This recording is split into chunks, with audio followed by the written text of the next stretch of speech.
समय का चूका इंसान और डाल का चूका बंदर पछताता रह जाता है, कुछ नहीं कर पाता है। 1979 ये वो समय था जब जिमी कार्टर और डेंग शाओपिंग इनके बीच एक डील होती है और इस डील में चीन को पीपुल्स रिपब्लिक ऑफ चाइना के रूप में मान्यता मिल जाती है, ताइवान को अलग करके। कोई राजनीतिक संबंध नहीं बने थे, लेकिन यहाँ पर डेंग जाओपिंग ने बड़ा स्मार्ट मूव खेला। डेंग जाओपिंग, जिनको लेकर ये भी कहा जाता है कि आज पीएम मोदी वैसा ही कुछ काम कर रहे हैं। चाइना में इनका बहुत सम्मान है और चाइनीज ऐसा ही कुछ पीएम मोदी को लेकर भी सोचते हैं और पीएम मोदी का मूव भी कुछ वैसा ही चल रहा है। डेंग ने उस समय बड़ा स्मार्ट तरीके से सोचा।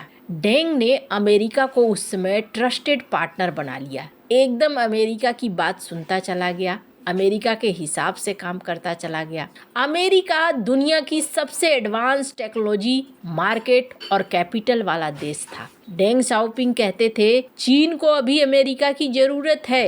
अमेरिका से हमें ज्ञान चाहिए, स्किल्स चाहिए, ताकि भविष्य में हम अमेरिका को पीछे छोड़ सके। और इसका फायदा भी मिला।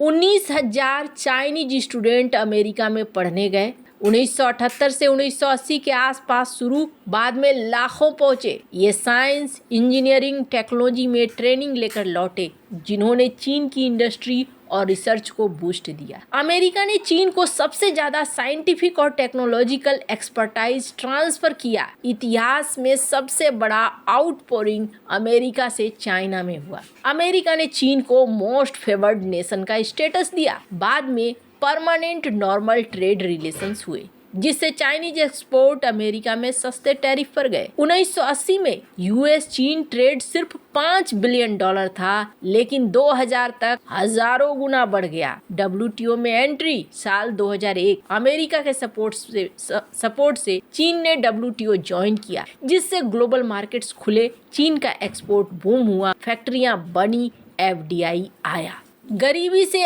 800 मिलियन लोग बाहर निकले गए। चीन दुनिया का सबसे बड़ा मैन्युफैक्चरर, ट्रेडर और फॉरेन एक्सचेंज होल्डर बन गया। आज पीपीपी पर दुनिया की सबसे बड़ी इकोनॉमी है। और ये एक ऐसी फिलॉसफी थी जिसमें डेंग ने शॉर्टकट अपनाया और चीन को आगे बढ़ा दिया। लेकिन आज मैं ये पुरानी कहानी क्यों बता रही हूँ आपको? दुनिया बहुत तेजी से बदल रही है। सोशल मीडिया पे अभी अगर आप जाएंगे तो बहुत सारे लोग आपस में लड़ रहे हैं, लेकिन इसके पीछे कुछ अलग अलग चीजें भारत में हो रही हैं और जिस पर लोगों का ध्यान नहीं जा रहा है। दरअसल हो क्या रहा है, ये वो क्षण है जहां हम वो लोग खड़े हैं जिस समय दुनिया बहुत तेजी से बदल रही है और इसके दो बड़े कार्यक्रम भारत में ही हो रहे हैं। पहला जो एआई समिट हुआ, जिसमें दुनिया भर के सीईओ आए। अभी पीएम मोदी ने सीईओ के साथ, कई सीईओज के साथ एक मीटिंग भी की। यहाँ एक नींव रखा जा रहा है, विदेशी कंपनियां भारत में आएंगी, निवेश करेंगी, भारत के साथ मिलकर आगे बढ़ेंगी। और ये समय बहुत महत्वपूर्ण है,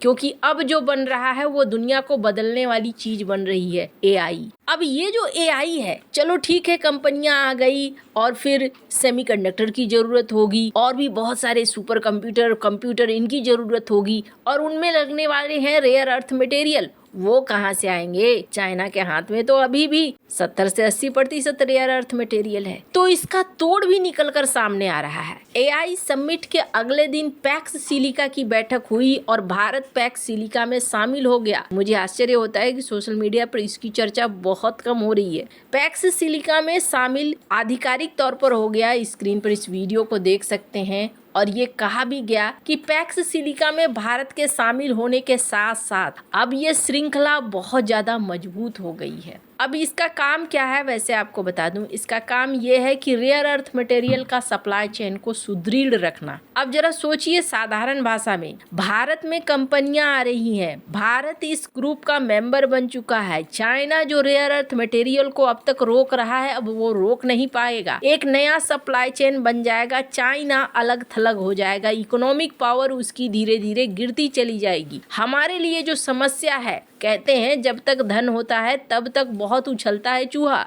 उसके बिल में अगर बहुत सारा अनाज रहे तो आप देखेंगे वो बहुत कूदता है, लेकिन अनाज निकाल लो तो फिर वो कूदना बंद कर देता है। ये चीज चाइना के साथ भी है। अगर उसकी इकोनॉमी में समस्या खड़ी होती है तो चाइना कूदना फांदना बंद कर देगा और जो ये बॉर्डर पर समस्याएं हैं वो समस्याएं खत्म हो जाएंगी। और साथ ही साथ भारत की बात करें तो भारत के लिए उल्टा होगा। भारत मैन्युफैक्चरिंग का हब बन जाएगा, इकोनॉमिक तौर पर आगे बढ़ जाएगा। जो रास्ते बंद हो रहे हैं वो रास्ते एक एक करके भारत के लिए खुल रहे हैं। कंपनियों के निवेश के अलावा रेयर अर्थ मटेरियल, यानी ये एक ऐसा हब बन रहा है जहां मैन्युफैक्चरिंग अब कोई रोक नहीं पाएगा। ये स्थिति हो जाएगी। इस सिलिका में गठबंधन में शामिल होना भारत के लिए बहुत जरूरी था, तो भारत का इसमें शामिल होना अमेरिका के लिए भी बहुत जरूरी था। भारत के बगैर अभी किसी भी बड़े गठबंधन का काम नहीं चलेगा और कारण है मैन पावर, बाजार और भारत की इच्छा शक्ति। खैर,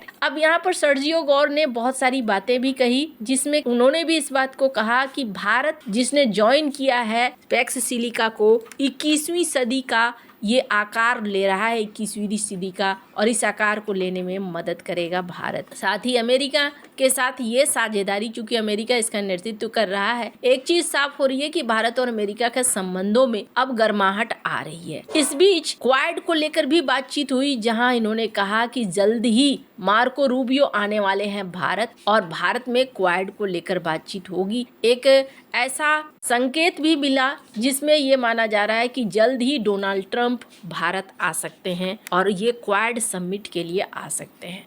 ये अमेरिका और भारत की एक अच्छी वाली शुरुआत देखने को मिल रही है। बड़ी कंपनी गूगल के सीईओ सुंदर पिचई ने भी इस मामले में अपनी बात रखी, जिसमें उन्होंने कहा भारत अमेरिका का एआई पार्टनरशिप बहुत ज़्यादा ज़रूरी है और उतना ही ज़रूरी है पैक्स सिलिका इनिशिएटिव। जैसा कि मैंने आपको कहा, एआई चलाना हो या फिर बड़े बड़े साइंटिफिक प्रोग्राम चलाने हो, सुपर कंप्यूटर चलाना हो, कुछ भी चलाना हो, उसमें रेयर अर्थ मटेरियल तो चाहिए ही चाहिए, और ऐसे में ये गठबंधन बहुत ज़्यादा ज़रूरी था। अब सबसे अच्छी बात यह है कि भारत इस क्षण को मिस नहीं कर रहा है और इसमें शामिल होकर भारत अपने लिए एक जगह बना रहा है। अब बहुत सारे लोगों का सवाल होगा, अमेरिका इस्तेमाल कर लेगा, इस्तेमाल करके भारत को छोड़ देगा। अमेरिका ने 2 देशों को चुना था, चाइना और पाकिस्तान। पाकिस्तान का तो उसने इस्तेमाल कर लिया, लेकिन चाइना के साथ क्या हुआ, उल्टा हो गया। चाइना ने ही अमेरिका का इस्तेमाल कर लिया